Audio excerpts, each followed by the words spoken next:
Hello friends, welcome to Aradhana's channel. எல்லோரும் எப்படி இருக்கீங்க? இன்றைக்கி நம்ம பார்க்க போகிற ரெசிபி மட்டன் பிரியாணி. நான்வெஜ் பிரியர்களுக்கு மட்டன் பிரியாணினா பிடிக்காமல் இருக்குமா? அதுவும் சீரக சம்பா அரிசியில் ரொம்பவே டேஸ்ட்டாக சாதம் ஒன்றோட ஒன்று ஒட்டாமல் உதிரி உதிரியாக மட்டன் பீஸ் எவ்வளோ அழகாக வெந்திருக்கு பார்த்தீங்களா? இவ்வளோ அருமையான மட்டன் பிரியாணி குக்கரில் குழையாமல் எப்படி பண்ணலாம் அப்படின்ற வீடியோ தான் இன்றைக்கி நம்ம பார்க்க போகிறோம். வாங்க வீடியோக்குள்ளே போகலாம். இதுக்கு ஃபஸ்ட்டு ஸ்டெப்பே அரிசியை ஊற வைக்கிறதா. நான் இன்றைக்கி 1/2 கிலோ ரைஸ் எடுத்துருக்கேன். இந்த ஒரு கப்பு மெஷர்மெண்ட் கப்பில் 2 கப் அளவுக்கு கரெக்டாக எனக்கு வந்துச்சு. நல்லா 2-3 தடவை வாஷ் பண்ணிவிட்டு நல்லா சுத்தமான தண்ணி வச்சு ஊற வச்சுருக்கேன். இதுதான் first step. Second step 5 litre cooker எடுத்து குக்கர் நல்லா காஞ்சோன்னே ஒரு 3 டேபிள் ஸ்பூன் கடலை எண்ணெய் சேர்த்துருக்கேன். நீங்கள் உங்கள்கிட்ட என்ன எண்ணெய் இருக்கோ அதை சேர்த்துக்கோங்க. எண்ணெய் காஞ்சோன்னே ஹோல் கரம் மசாலா நம்ம இது கூட ஆட் பண்ணிக்கலாம். நான் இன்றைக்கி என்னென்ன மசாலா சேர்த்துருக்கேன் அப்படின்னு பார்த்தீங்கன்னா, 4 ஏலக்காய், 5 லவங்கம், ஒரு ஜாதி பத்திரியில் குட்டி பீஸு, இது கூட கொஞ்சமாக கல்பாசி, ஒரு அன்னாசிப்பூ, 2 துண்டு பட்டை, 2 மராத்தி மொக்கு, 2 பிரிஞ்சி இலை நான் கட் பண்ணி போட்டிருக்கேன். எல்லாத்தையும் போட்டு ரொம்ப வறுக்கணுன்ற அவசியம் இல்லை. போட்டோன்னே லைட்டாக கிண்டி விட்டுட்டு இது கூட இன்றைக்கி நான் 2 பெரிய சைஸ் வெங்காயமாக நல்லா நீல வாக்கில் கட் பண்ணி வச்சுருக்கேன். இதையும் சேர்த்து நம்ம வதக்கிக்கலாம். வெங்காயம் எந்த அளவுக்கு நம்மளுக்கு கலர் மாதிரி வதங்கி வருதோ அந்தளவுக்கு பிரியாணி நல்ல டேஸ்ட்டாக இருக்கும், நல்ல கலர் கொடுக்கும். ஸோ மீடியம் ஃப்ளேம்லேயே வச்சுட்டு நல்லா அப்பப்போ கிண்டி விடுங்க. ரொம்ப எப்போயும் கிண்டி விட்டுக்கிட்டே இல்லாமல் அப்பப்போ கிண்டி விட்டு வெங்காயத்தை நல்லா ஃப்ரை பண்ணிக்கோங்க. வெங்காயம் ஃப்ரை பண்ணும்போது அதோடய ஃப்ளேவரே அட்டகாசமாக இருக்குங்க. இந்த அளவுக்கு நீங்கள் ஃப்ரை பண்ணி எடுத்துக்கோங்க. கருக விட்டுறாதீங்க. மீடியம் ஃப்ளேம்லேயே வச்சு ஃப்ரை பண்ணிக்கோங்க. இது கூட 2 பச்சை மிளகாய் கீரி போட்டுக்கிறேன். 2 டேபிள் ஸ்பூன் அளவு ஜிஞ்சர் கார்லிக் பேஸ்ட்டு சேர்த்துட்டு பச்சை வாசனை போகிற அளவுக்கு நல்லா வதக்கி விட்டுக்கிறேன். இப்போது ஒரு கைப்பிடி அளவு கொத்தமல்லி இலை, ஒரு கைப்பிடி அளவு புதினா இலை, ரெண்டையும் நல்லா வாஷ் பண்ணி க்ளீன் பண்ணி கட் பண்ணி வச்சுருக்கேன். இது கூட சேர்த்து நல்லா இலை சுருண்டு வர அளவுக்கு நீங்கள் வதக்கி விட்டுக்கோங்க.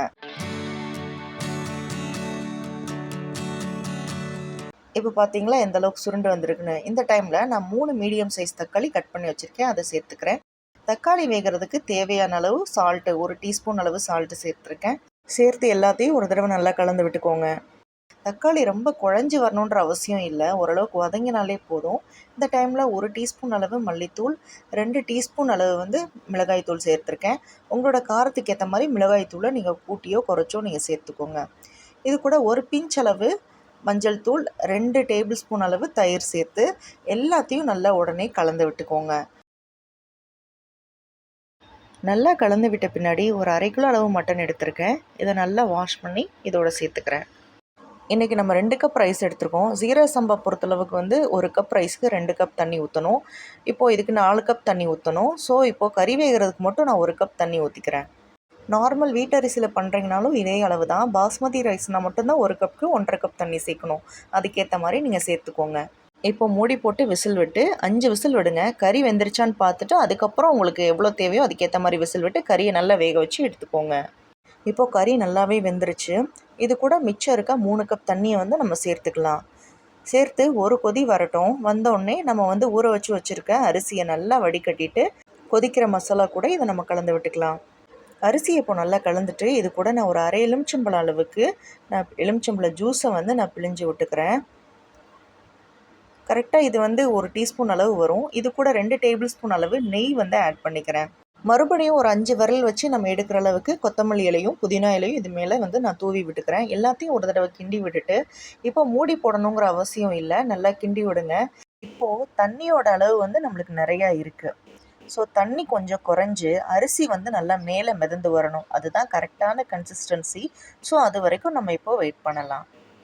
இப்போ பார்த்தீங்கன்னாலே தெரியும் தண்ணியோட அளவு எந்த அளவுக்கு அந்த கொதிக்கிற தன்மை வற்றி அரிசி மேலே வந்திருக்குன்றது தெரியும். இதுதான் கரெக்டான கன்சிஸ்டன்சி. இந்த டைமில் நீங்கள் நல்லா கலந்து விட்டுட்டு ஒரு தடவை இதுக்கப்புறம் மூடி போட்டு விசில் வச்சு நல்லா ஃப்ளேமை நல்லா லோ ஃப்ளேமாக குறைச்சிருங்க. குறைச்சிட்டு ஒரு 15 நிமிஷம் நீங்கள் விட்டுருங்க. அந்த 15 நிமிஷத்துக்குள்ளே ஒரு விசில் வந்தாலும் பரவாயில்ல, வரலாட்டியும் பரவாயில்ல. 15 நிமிஷம் கழித்து ஸ்டவ் ஆஃப் பண்ணிடுங்க. நல்லா கேஸ் ஃபுல்லாக ரிலீஸ் ஆன பின்னாடி குக்கர் அதுக்கப்புறமா நம்ம ஓப்பன் பண்ணி பார்க்கலாம். இப்போ பார்த்தீங்கன்னா 15 நிமிஷம் ஆயிடுச்சு. விசிலும் ஃபுல்லாக ரிலீஸ் ஆகிடுச்சு. இப்போ ஓப்பன் பண்ணி பார்க்கலாம். இந்தளவுக்கு தண்ணி ஃபுல்லாக வற்றிருக்கு பார்த்தீங்களா? எவ்வளோ தண்ணி இருந்தது, ஒரு தண்ணி கூட இல்லை. இந்த அளவுக்கு நம்ம லோ ஃப்ளேமில் வச்சு நம்ம வந்து பிரியாணி செய்யும்போது அந்த தம்லையே நல்லா பிரியாணி வெந்துடும். ரைஸை பாருங்கள் எந்த அளவுக்கு ஒன்றோட ஒன்று ஒட்டாமல் நம்மளுக்கு வருதுன்றது உங்களுக்கு பார்த்தாலே தெரியும். ஸோ எல்லா பக்கமும் நான் வந்து எடுத்து விட்டுக்கிறேன் அந்த மாதிரி. பாருங்கள் எந்த அளவுக்கு வந்து ரைஸ் ஒன்றோட ஒன்று ஒட்டாமல் உதிரி உதிரியாக உங்களுக்கு வந்து விழுகுதுன்னு பார்த்தீங்களா?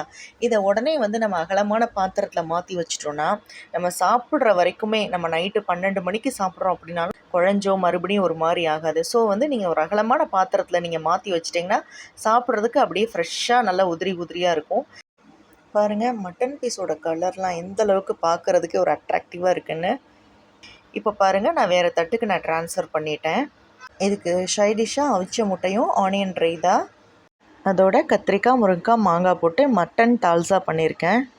எங்கள் ஊர் பக்கம்லாம் பார்த்திங்கன்னா தால்சா பண்ணுறதுங்கிறது பிரியாணிக்கு ஒரு சரியான வந்து சைட் டிஷ்ஷு. இப்போ பாருங்கள் நான் மட்டனை எடுத்து பிச்சு காட்டுறேன். எவ்வளோ அழகாக சாஃப்டாக வெந்திருக்கு பார்த்தீங்களா? இது வந்து பார்க்குறதுக்கு மட்டும் இல்லை, இதோட டேஸ்ட்டு நீங்கள் செஞ்சு பார்த்து சாப்பிட்டு பார்த்தா தான் தெரியும். அந்தளவுக்கு வந்து டேஸ்ட்டாக இருக்கும். ஸோ நீங்களும் மறக்காமல் ட்ரை பண்ணி பாருங்கள். ட்ரை பண்ணிவிட்டு உங்களுடைய ஃபீட்பேக்கை எப்படி இருந்துச்சுன்னு எனக்கு கமெண்ட் பண்ணுங்கள்.